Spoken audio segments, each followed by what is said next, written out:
Le président français, manche retroussée, visite un site archéologique de Rio en marge du G20. Un passant l'invective. Il veut l'avis d'Emmanuel Macron sur la situation d'Haïti. Franchement, c'est les Haïtiens qui ont tué Haïti. En laissant le narcotrafic. Et là, ce qu'ils ont fait, le Premier ministre était super. Il est défendu, ils l'ont viré. C'est terrible. C'est terrible. Et moi, je ne peux pas remplacer. Ils sont complètement cons. Ils n'auraient jamais dû le sortir. Le Premier ministre était formidable. 20 secondes sans filtre. Des propos très peu diplomatiques. Le président français fait ici référence à la destitution récente de Gary Conille. Nommé début juin, l'ancien Premier ministre haïtien a été écarté à la suite d'un désaccord avec le Conseil présidentiel de transition d'Haïti, notamment sur l'attribution de portefeuilles ministériels.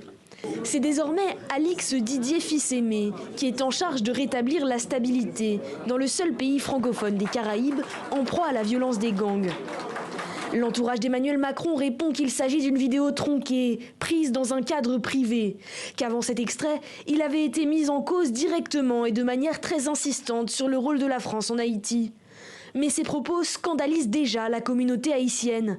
Une association lui a écrit une lettre ouverte. C'est une faute historique et une faute morale de la part d'un président de la République et surtout de la part du président de la République de France. La France devrait plutôt s'inscrire dans une forme de solidarité envers Haïti par rapport à sa responsabilité historique. Le président Macron pouvait faire mieux.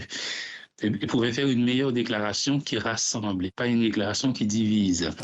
Les gangs semblent encore avoir renforcé leur emprise sur Port-au-Prince. C'est le triste bilan que dressaient ce mercredi les Nations Unies. L'ONG Médecins sans frontières a quant à elle annoncé la suspension de ses activités dans la capitale ce mardi.